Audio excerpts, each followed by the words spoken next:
కాకినాడ జిల్లా పెద్దాపురం నియోజకవర్గం సామర్లకోట పట్టణం 22వ వార్డు వైసీపీ కౌన్సిలర్ పితాని కృష్ణ తెలుగుదేశం పార్టీలోకి చేరారు. పెద్దాపురం తెలుగుదేశం పార్టీ కార్యాలయం వద్ద వారికి పెద్దాపురం అసెంబ్లీ తెలుగుదేశం అభ్యర్థి సిట్టింగ్ ఎమ్మెల్యే నిమ్మకాయల చినరాజప్ప పసుపు కండువా కప్పి సాదరంగా పార్టీలోకి ఆహ్వానించారు. రాష్ట్ర భవిష్యత్తు కోసం టీడీపీతో కలిసి పనిచేసే వారికి ద్వారాలు తెరిచే ఉంటాయని చినరాజప్ప చెప్పారు. పార్టీలో ఇప్పటికే పనిచేస్తున్న సీనియర్లు కొత్తగా వచ్చిన వారిని కలుపుకొని రాబోయే టీడీపీ గెలుపు కోసం కృషి చేయాలని కోరారు. ఈ కార్యక్రమంలో సామర్లకోట పట్టణ తెలుగుదేశం, జనసేన, బీజేపీ పార్టీల నాయకులు, కార్యకర్తలు పాల్గొన్నారు. హృదయపూర్వక స్వాగతం పలుకుతున్నాం తెలుగుదేశం పార్టీలోకి.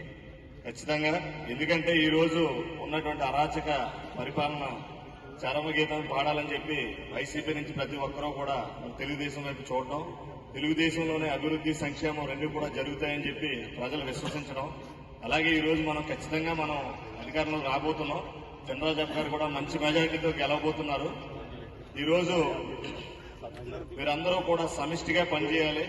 ఈ ఉన్నది 10 రోజులే, కొంచెం కష్టం అనుకోకుండా కొంచెం ఉదయం నుంచి రాత్రి మనం ఎన్ని గంటల వరకు కష్టపడగలమో కష్టపడి పార్టీని ఒక తాటి మీద తీసుకొచ్చి ఏ విధమైనటువంటి భేదభావాలు లేకుండా సోదరభావంతో అందరూ కూడా అన్ని పార్టీల వారిని కలుపుకుని మనం ముందుకెళ్లాలి. రాజప్ప గారిని ఇక్కడ అత్యధిక మెజారిటీతో గెలిపించుకోవాలి.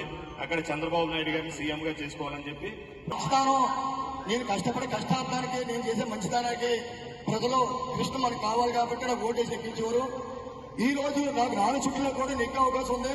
ఆ గతంలో ఒకసారి ఓడిపోవడం కూడా కాదు, విజయమే కార్యక్రమం. నేను వాళ్ళకి అమ్ముకోలేదు, ఏ రోజు అమ్ముకోవాలని చెప్పాను. కానీ ఈ రోజు నేను చినరాజప్ప గారిని చాలా రకాలుగా తెలుసో తెలియకో చదువుకున్నా తెలియదు, కానీ ఆయన్ని చాలా రకాలుగా మొన్న కూడా ఆలోచించాను.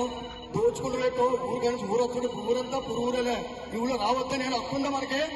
ఏ ఊరైనా వెళ్ళొచ్చు, ఎవరైనా బతకొచ్చు, ఎవరైనా రాజకీయ చేసుకోవచ్చు, ఏ పనులు చేసుకోవచ్చు.